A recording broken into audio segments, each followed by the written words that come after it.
இந்த கட்டுரை வந்த உடனே 100 கோடி ரூபாய்க்கு மான நஷ்ட வழக்கு போடுறாங்க. யார்? அதானி. மக்கள் கூடும் இடத்துல இது மாதிரி 2 பணத்தை வந்து சுட்டு தூக்கி எறிகிறது அல்லது தூக்கில் தொங்க விடுறது.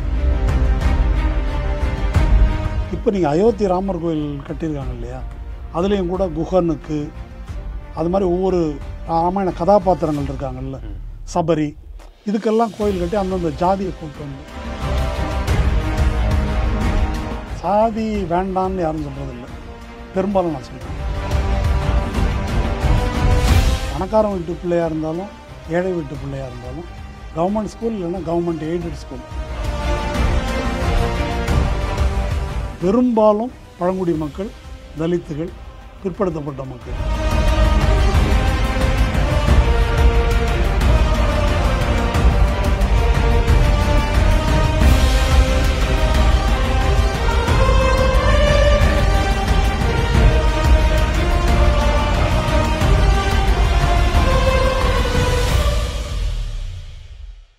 கோடி மீடியா பற்றி நம்ம பேசிகிட்டு இருந்தோம். அதே நேரத்தில் பிஜேபிக்கு எதிரான மீடியாக்களும் தொடர்ச்சியாக இருக்கின்றன. அதுக்கு எதிரான ஒடுக்குமுறைகளை எதிர்கொண்டதையும் பார்க்கணும். குறிப்பாக நியூஸ் கிளிக்கிலேருந்து ஆரம்பித்து இப்போ துருவத்தி வரைக்குமே நம்ம சொல்லலாம். இப்படி ஒரு மரபுமே இந்தியாவில் இருக்கிறது அப்படிங்கிறத பார்க்குறோம். இது எப்படி பரவலாக்குவது? இது இல்லை, இப்போ நீங்கள் நியூஸ் கிளிக் சொன்னீங்க, பிரபீர் புர்காயஸ்தா அவர் ஏற்கனவே எக்கனாமிக் அண்ட் பொலிட்டிக்கல் வீக்லியினுடைய எடிட்டராக இருந்தார். அப்போ அதானியை எக்ஸ்போஸ் பண்ணி ஒரு கட்டுரை வெளியிடுறார். எக்கனாமிக் அண்ட் பொலிட்டிக்கல் வீக்லி என்பது ஒரு லிபரல், ஓரளவு இடது சாய் உள்ள ஒரு தரமான அகாடமிக் ஜேர்னல். அது இந்த பத்திரிகை வந்த உடனே, இந்த கட்டுரை வந்த உடனே 100 கோடி ரூபாய்க்கு மான நஷ்ட வழக்கு போடுறாங்க. யார்? அதானி. இந்த பத்திரிகை மேலே. அப்போது அந்த பத்திரிகை நடத்தக்கூடிய ட்ரஸ்ட் இருக்காங்கல்ல, அவங்க கூடி வேண்டாங்க இதை எடுத்துனாங்கன்னா இவர் ரிசைன் பண்ணிட்டு வெளியே வர்றாரு. அவங்களுக்கு என்ன அச்சுறுத்தல்னாக்கா, 100 கோடி ரூபாயெல்லாம் கொடுத்து அவங்க மீள முடியாது, பயந்து. அப்புறமா தான் இந்த நியூஸ் கிளிக் அப்படின்னு ஒன்று தொடங்குறாரு. சரி, அது வேண்டாம் அப்படின்னு இதுக்கு வர்றாரு. இதுக்கு வந்தாக்க இதில் நீ சீனாவிலேருந்து காசு வாங்கிட்ட அப்படின்னு ஒரு பொய் குற்றச்சாட்டை சொல்லி இதை ஒடுக்குறாங்க. இந்த மரபு இருக்குது. அதை எப்படி பார்க்குறதுன்னு நீங்கள் சொல்லும்போது இதில் ஒரு பாயிண்ட் இருக்குது. இந்த பிஎம்எல்ஏ போடப்பட்ட போது, யுஏபிஏ பிஎம்எல்ஏ அந்த போது செந்தில் பாலாஜி போட்டால் அவர் ஊழல் பண்ணிட்டார், இவருக்கு போட்டால் அவர் ஊழல் பண்ணிட்டாருன்னோம். இப்போ பத்திரிகையாளர்களுக்கு சத்திகப்பானுக்கு பிஎம்எல்ஏ இருக்குது. இப்போ பிஎம்எல்ஏன்றதை யாருக்கு வேணால் போடலாம், யாருக்கு வேணால் இந்த பணம் வந்துச்சு அப்படின்னு வந்து போட்டு அடக்க முடியும் என்ற நிலை இருக்குது.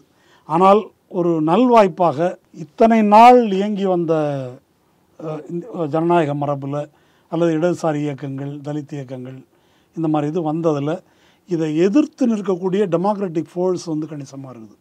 இப்போ நம்ம பரகல பிரபாகர் சமீபத்தில் எழுதின கட்டுரையில் பிஜேபியை எதிர்த்து நின்றதில் சிவில் சொசைட்டி என்னுடைய ரோல் வந்து ரொம்ப முக்கியம். ஃப்ரண்டலாக எதிர்த்து நின்றதில் மீடியாக்களில் இன்றைக்கி வந்து எல்லா மீடியாக்களையும் விலைக்கு வாங்கி, ஹிந்து பத்திரிகை கூட மாலினி பார்சாரதி கண்ட்ரோலில் வந்தபோது ஒரு மோடி ஆதரவு அப்படின்னு போக ஆரம்பித்தது. அந்த ஒரு குடும்ப நிர்வாக முரண்பாட்டில் வந்து சித்தார்த்த வரதராஜன் வெளியே போகிறாரு, வெளியே போயிட்டு வயர் தொடங்குறாரு. அந்த மாதிரி வந்தக்கூடிய வெப் மேகசின்ஸ் இருக்குல்ல, அவங்க வந்து ஒரு குறிப்பிட்ட அளவு க்ரெடிபிலிட்டியை கெயின் பண்ணியிருக்காங்க. இதை எதிர்த்து ஃபைட் பண்ண முடியும் அப்படின்றத கொண்டு வந்துருக்குறாங்க. இப்போ news laundry, news minute, scroll இவங்க இணைந்து இந்த எலக்ட்ரல் பாண்டுக்கு எதிராக ஒரு ப்ராஜெக்டை இது பண்ணி கம்ப்ளீட்டாக எக்ஸ்போஸ் பண்ணியிருக்கிறாங்க. அப்போ அந்த மாதிரி ஒரு பொட்டன்ஷியல் வந்து நமக்கு கட்டாயமாக இருக்குது. அந்த பொட்டன்ஷியல் நம்ம வந்து இழந்துடல, அதையும் நசுக்கணுன்றதுக்காக தான்.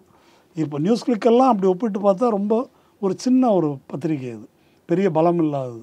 அவங்க அதை செய்வதற்கு என்ன காரணம் அப்படின்னா, இது ஒரு ஒரு ஒரு ஃபாசிஸ்ட் மெத்தட். ஹிட்லர், முசோலினி தான் அவங்க செஞ்சுதான் சொல்லுவாங்க. ஒரு மக்கள் கூடும் இடத்துல இது மாதிரி 2 பணத்தை வந்து சுட்டு தூக்கி எறிகிறது அல்லது தூக்கில் தொங்க விடுறது, ஒரு டெரரை உருவாக்குறது. இப்போ சித்திகப்பனை செஞ்சது, அல்லது இப்போது இவரை ஜேஎன்யூ மாணவரை வந்து உள்ளே வச்சுருக்கிறாங்க இல்லையா, இன்னமும் அவருக்கு பெயில் கொடுக்காம உள்ளே வச்சுருக்கிறது. இதெல்லாம் இவங்களை இப்படி செய்வதன் மூலம் மற்றவர்களுக்கு வந்து ஒரு அச்சத்தை உருவாக்குவதுன்னு பண்ணுறாங்க. ஆனால் அதையெல்லாம் தாண்டி தான் இந்த நிமிஷம் வரைக்கும் எல்லோரும் பேசிகிட்டு இருக்கிறாங்க. நிச்சயமாக இது தொடரும் அப்படின்னு தான் நினைக்கிறேன் நான். இப்போ ஒரு 10-15 ஆண்டுகளாக ஒரு சினிமாக்களில் வந்து ஜாதி பற்றி பேசுவது அப்படிங்கிற ஒரு வகைப்பாடு உருவாகி இருக்குது. இப்போ அதுக்கான எதிர்ப்புகள் வர்றது நீங்கள் கவனிச்சிருப்பீங்க. குறிப்பாக பிஜேபி பின்புலம் உள்ள இயக்குநர்கள் அதை தொடர்ச்சியாக பேசிகிட்டு இருக்காங்க. பேரரசுவாக இருக்கட்டும், பிரவீன் காந்தி, ரஞ்சித்துங்கிற ஒரு நடிகர் இயக்குநராக மாறி இருக்கார். இவங்க எல்லாருமே இது வரைக்கும் ஜாதிங்கிறதே கிடையாது, ஆனால் ரஞ்சித் வெற்றிமாறன் போன்றவர்கள் படம் எடுப்பதனால தான் ஜாதி வருகிறது, இருக்கக்கூடிய நல்லிணக்கத்தை அவர்கள் கெடுத்து விட்டார்கள் அப்படின்னு ஒரு குற்றச்சாட்டு தொடர்ச்சியாக சொல்கிறாங்க இல்லையா? அதை எப்படி நீங்கள் பார்க்குறீங்க? இல்லைங்க, ஜாதி அரசியல் அப்படின்றதோட இது சேர்ந்ததான் எனக்கு தெரியுது. சினிமாவில் இது தனியாக வரலாம். இப்போ சாதி அரசியல் தலையெடுப்பது அப்படின்ற தமிழ்நாட்டை பொறுத்த வரைக்கும் ஒரு திராவிட இயக்க அரசியல் அப்படின்றத முறியடிக்கணும் அப்படின்றதுக்கு அவங்க கடவுள் நம்பிக்கை கிடையாது இவனுங்க அப்படின்னு ஒரு ஓட்டி பார்த்தாங்க. அது வந்து பிஜேபியால் அதை ஒன்றும் பண்ண முடியல. அது பெரியாரை சொன்னாலும் திமுகவை சொன்னாலும் இவர்கள் கடவுள் நம்பிக்கையற்றவர்கள் என்ற கார்டை யூஸ் பண்ணி வந்து எதுவும் செய்ய முடியல. ஊழல், வாரிசு அரசியல் இதுவும் வந்து ஒர்க் அவுட் ஆகலை. அப்போ திராவிட இயக்கத்தை பிரேக் பண்ணுறது எப்படி அப்படின்றது அவங்களுக்கு முக்கியமான பிரச்சனை. நான் ஒன்று சொல்கிறேன், சாய் தீபக்னு ஒரு போலி அறிஞர் இருக்கார், இவங்க சங்கி. அவர் ஒரு கூட்டத்தில் சொல்கிறார், இந்தியா முழுவதையும் வென்றாலும் தமிழ்நாட்டை வெல்லாத வரை நம்முடைய வெற்றி முழுமையாகாது அப்படின்னு சொல்கிறார். அப்போ அவங்களுடைய பிரச்சனை வந்து இது டைரெக்டாக பார்ப்பனியத்தை சேலஞ்சு பண்ணக்கூடிய ஒரு இடமா இருக்குது. முதல்ல இருந்தே சேலஞ்சு பண்ணி வர்ற வெற்றி அடைந்திருக்கக்கூடிய ஒரு இடமா இருக்குது. இப்போ இதை முறியடிக்கணும் அப்படின்னு சொன்னால் பிளவுபடுத்துறதுக்கு ஒரே ஒரு வழி தான் இருக்குது. அந்த வழி வந்து சாதி ரீதியாக ஒன்று தமிழ் தேசியம் என்ற பெயரில் ஒரு கொல்லைப்புறமான சாதியவாதம், டைரக்டான சாதியவாதம். இந்த ரெண்டும் வந்து இதை ஊக்குவிப்பதன் மூலம்தான், சாதி பெருமிதத்தை தட்டி விடுறதன் மூலம்தான் இந்த திராவிட உணர்வுன்றதோ அல்லது பொதுவான தமிழ் உணர்வு இருக்கு இல்லையா, அதை பிரேக் பண்ணுறதுக்கு இதுதான் வழி என்பது அவர்களுடைய பிளான். அந்த பிளானினுடைய அங்கமாக தான் இதெல்லாம் ப்ரமோட் பண்ணப்படுது அப்படின்னு நினைக்கிறேன். அது செல்லுபடியாகிறதுக்கு காரணம் முக்கியமாக கீழே இருந்து இந்த எல்லா ஜாதிகள்லேயுமே இந்த மாதிரி வரக்கூடிய உதிரிகளாக இருக்கக்கூடியவர்கள், அரசியல்லையோ இதுலேயோ ஒரு ஆளாக விரும்புகிறவர்கள், பொலிட்டிக்கலாக இல்லாத மாதிரி ஆட்கள், அது ஒரு கூட்டம் ஈஸியாக வந்து வரதான் வரும். அந்த கூட்டத்தை அந்த மாதிரி உருவாக்க முடியும்.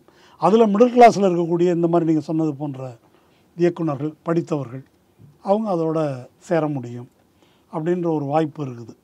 அதிலிருந்து தான் இது ப்ரமோட் ஆகுது.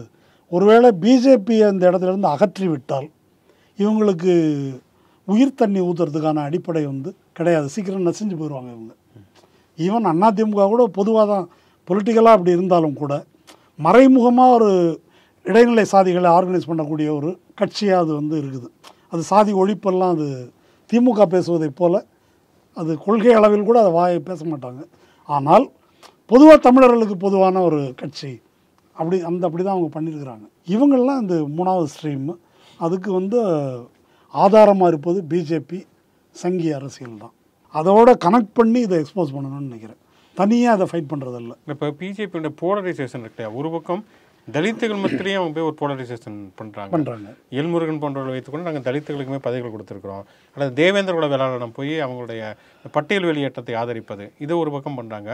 இன்னொரு பக்கம் வந்து பிற்படுத்தப்பட்டோர் மத்தியில், இடைநிலை ஜாதிகள் மத்தியில் போய் தலித் சினிமாக்களை நாங்கள் எதிர்க்கிறோம், இவங்க வந்து ஒட்டுமொத்தமாக இந்துக்களுக்கு எதிரானவர்கள் அப்படின்னு பேசக்கூடிய ஒரு விஷயத்தையும் நம்ம பார்க்குறோம். ஒரு பக்கம் பிஜேபிக்குள்ளே ஒரு நான் பிராமின் பாலிடிக்ஸும் முன்னெடுக்கப்படுகிறது, அண்ணாமலை இவங்களெல்லாம் முன்னிலைப்படுத்தி. ஆளுநர் ரவி இன்னொரு பக்கம் சனாதனம் அப்படிங்கிற ஒரு விஷயத்தையுமே பேசி கொண்டிருக்கிறார் அப்படிங்கிறதுமே பார்க்குறோம். ஒரு பக்கம் பார்ப்பனர்களை வந்து அவங்க வந்து முற்றிலுமாக புறக்கணிச்சிட்டாங்கிற ஒரு தோற்றம் இருந்துகிட்டு இருக்கிற நேரத்தில் ஆளுநர் ரவியும் பேசுகிறார் அப்படிங்கிறத பார்க்குறோம். இப்படி பல முனைகளில் செயல்பட்டு கொண்டு இருக்கிறது அப்படிங்கிறத எப்படி அதற்கான எதிர்ப்பாளர்கள் இதை எப்படி புரிஞ்சுக்கிட்டு தங்களுடைய செயல்பாடுகள் அமைச்சிக்க முடியும்? இப்போது நீங்கள் இந்த யூபியில் இதை வந்து ஃபுல்லாக பண்ணியிருக்காங்க.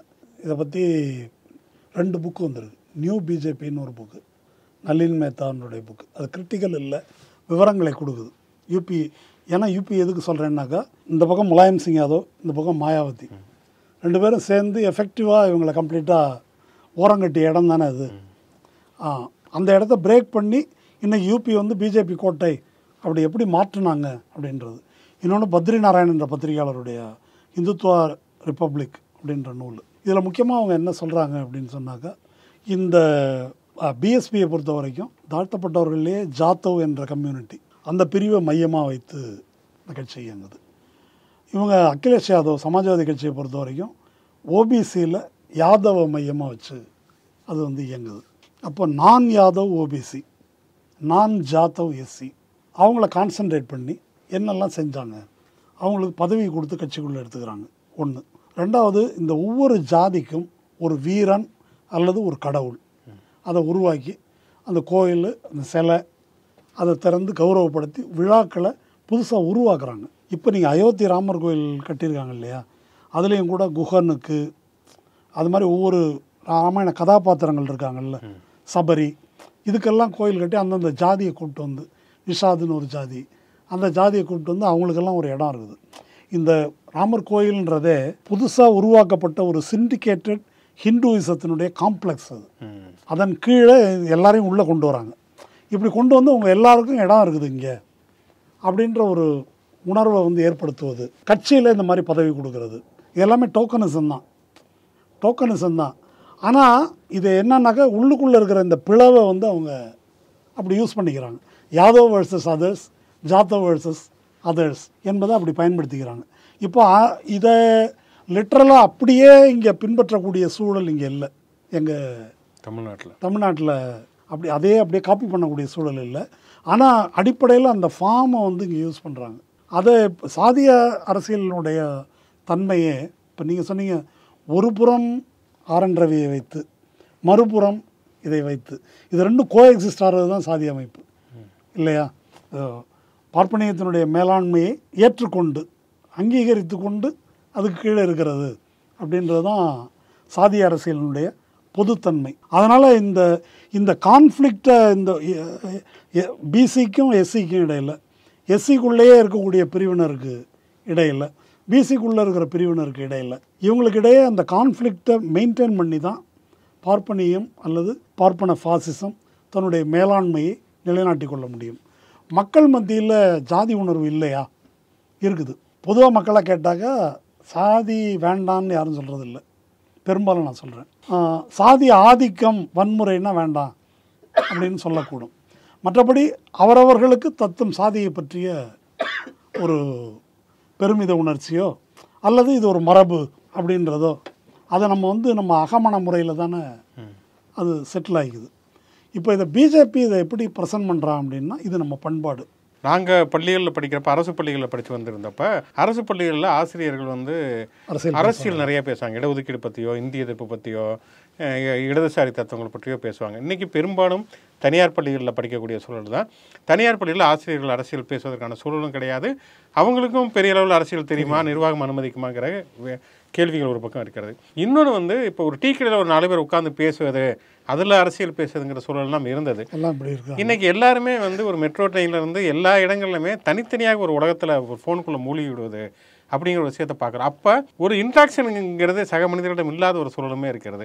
இப்போ பொலிட்டிக்கலைஸ் பண்ணுறது, அரசியல் மையப்படுத்துவது, அவங்களை அணிதிரட்டுவது அப்படிங்கிறது வந்து உண்மையிலேயே ஒரு சவாலான ஒரு விஷயமாக தான் இன்றைக்கி இருக்குன்னு நினைக்கிறீங்க? ஆமாம், சவாலாக தான் இருக்குது. 2 விஷயத்தில் நான் சொல்கிறேன். நீங்கள் பள்ளிகளை பற்றி சொன்னதுனால சொல்கிறேன். ப்ரைவேட் ஸ்கூல்ஸு, ப்ரைவேட் எஜுகேஷன் இருக்கு இல்லையா, அது வந்து சமூகத்தில் சாதிய ரீதியான, வர்க்க ரீதியான பிரிவு அதிகரிக்கிறதுக்கும், ஒரு அசோஷியலான சமூக உணர்வற்ற நிலை ஏற்படுவதற்கும் மிக முக்கியமான காரணம். அதை ஒரு 60s 70s வரைக்கும் எடுத்துக்கிட்டிங்கன்னாக்கா, பணக்காரன் வீட்டு பிள்ளையாக இருந்தாலும் ஏழை வீட்டு பிள்ளையாக இருந்தாலும் கவர்மெண்ட் ஸ்கூல் இல்லைன்னா கவர்மெண்ட் எய்டட் ஸ்கூல், இப்படி மட்டும்தான் அது இருந்தது. இன்று என்ன நிலைமைன்னா சிபிஎஸ்சி, இன்டர்நேஷ்னல் சிலபஸ்ஸு, இது வந்து கரெக்டாக இப்போ கவர்மெண்ட் ஸ்கூல் அப்படின்றது எஸ்சி எம்பிசி பசங்களுக்கு அப்படின்னு ஆயிடுச்சு இல்லை. கிட்டத்தட்ட இப்படி ஒதுக்கப்படுவதனால என்ன ஆகுதுன்னாக்கா, இன்டராக்ஷன் இல்லை.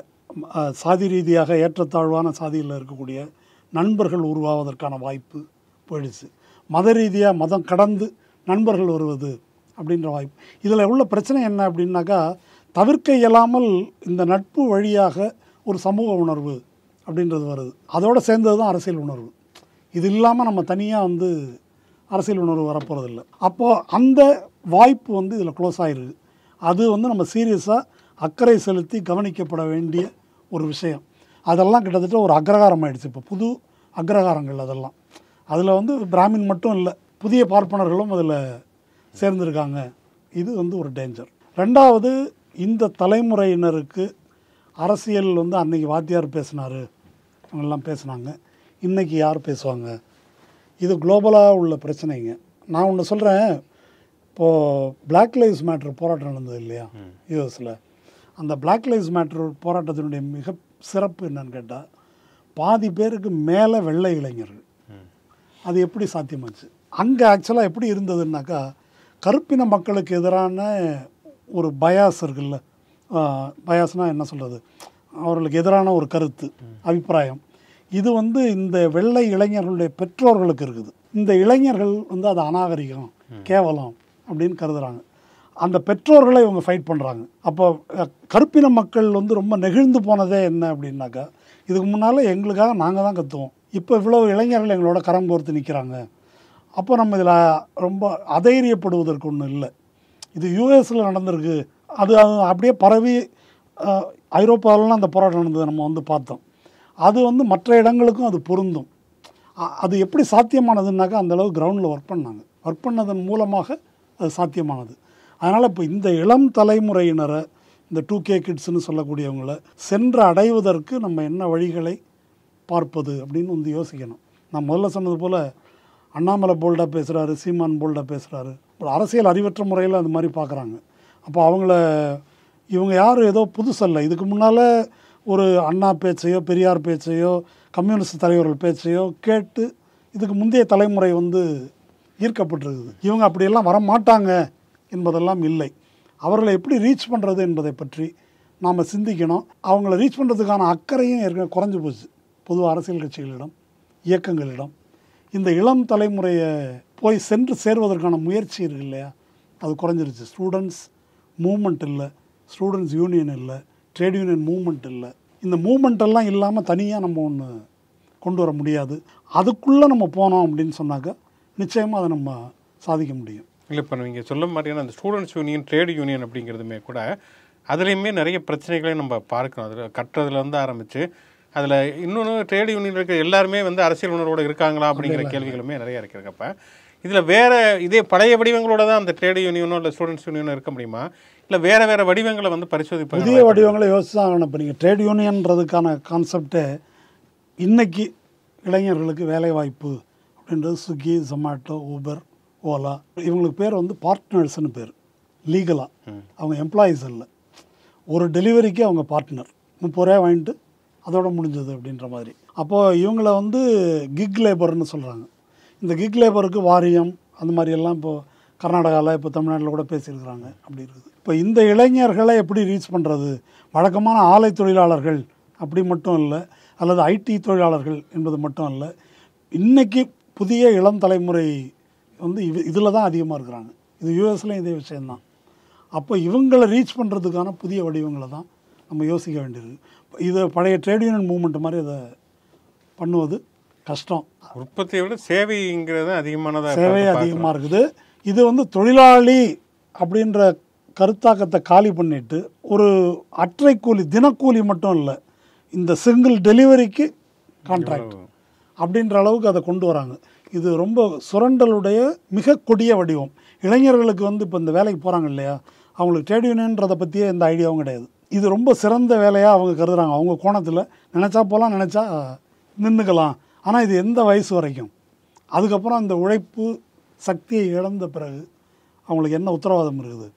இந்த கேள்வியெல்லாம் இருக்குது. இப்போ வட இந்தியாவில் பிழைப்புக்கு வேறு வழியே கிடையாது, இராணுவத்தில் போய் சேர்றது தான்.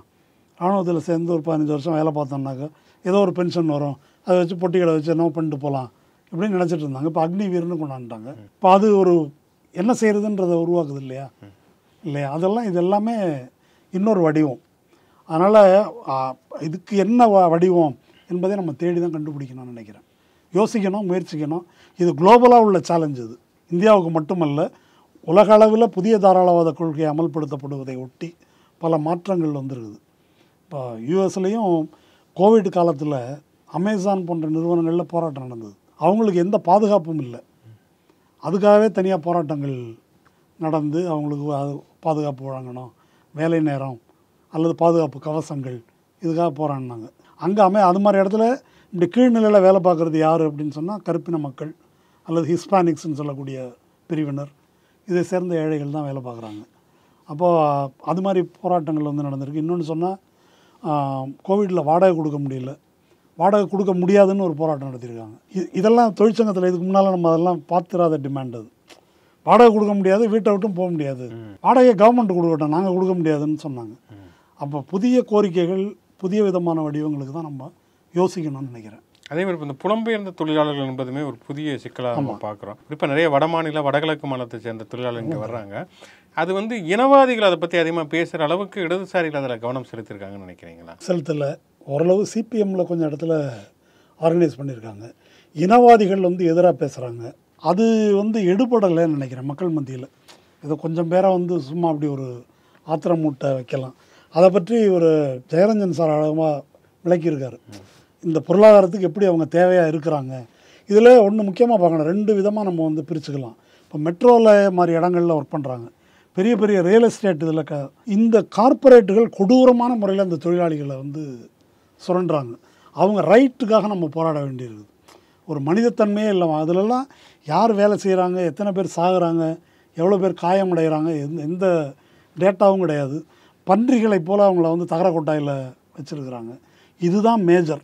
மைனாரிட்டி தான் வந்து டீ கடையில் வேலை பார்க்குறாங்க, சலூனில் வேலை பார்க்குறாங்க, மற்ற ஹோட்டல்ஸ் செய்கிறாங்க. இது வந்து 2ஆம் பட்சமானது. இவங்களுக்கு கூட ஒரு ரீசனபிள் ஊதியம் கிடச்சிருது. இப்படி வராங்க இல்லையா, இந்த கார்ப்பரேட் லூட்டு சுரண்டல் இரக்கமற்ற சுரண்டலாக இருக்குது. அதை வந்து இடதுசாரிகளும் சரி யாரும் ஃபைட் பண்ணணும். தமிழ்நாடு அரசு, தமிழ்நாடு, கேரளா போன்ற மாநிலங்கள் அவங்களாம் வந்து அவங்கள டீசெண்டாக நடத்துகிறதா தான் நான் நினைக்கிறேன். இன் ஜென்ரல் மக்களும் அப்படி நடத்துகிறாங்க, பொதுவிலையும் அந்த இது இருக்குது. கோவிட் டைம்லையும் கூட இங்கெல்லாம் வந்து அனுதாபத்தோடு அந்த தொழிலாளர்கள் வந்து பார்க்கப்பட்டிருக்கிறாங்க. அதனால் நம்ம அதை அலட்சியமாக விட்டுறக்கூடாது. இனவாதிகள் என்ன சொல்கிறாங்க பொதுவாக அப்படின்னாக்கா, இங்கே இவன் மெஜாரிட்டியாகி மோடிக்கு ஓட்டு போட்டுருவான். ஏங்க வட இந்தியாவிலேயே மோடிக்கு ஓட்டு போட மாட்டேன்னு இருக்கிறாங்க இல்லையா, பொழப்பு இல்லாமல் அங்கேருந்து இங்கே வந்திருக்கிறாங்க. அப்போ அவங்களுக்கு இதை எப்படி சொல்லிக் கொடுப்பதுன்னு நம்ம யோசிக்கலாமே. இவங்கெல்லாம் மோடி ஆர்மின்னு நம்ம எதுக்காக கருதணும்? மோடிக்கு எதிரான ஆர்மியாக, சங்கிகளுக்கு எதிரான ஆர்மியாக நம்ம வந்து பில்டு பண்ண முடியும் என்ற முறையில் யோசிக்கலாம். ஏன்னா இவங்க வந்து மொழியால் வேறு பேசக்கூடியவர்கள், அது ஒரியாவோ பெங்காலியோ ஹிந்தியோ ஏதோ ஒன்று இருக்கட்டும். ஆனால் என்ன வகுப்பார் அவர்கள்? பெரும்பாலும் பழங்குடி மக்கள், தலித்துகள், பிற்படுத்தப்பட்ட மக்கள்.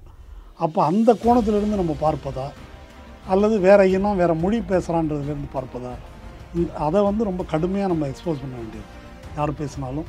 அப்படி அனுதாபத்தோடு நம்ம கொண்டு வந்தாலும் நமக்கு ஒரு மிகப்பெரிய வலிமையை அவர்கள் வழங்கக்கூடும் அப்படி தான் கருதுகிறேன்.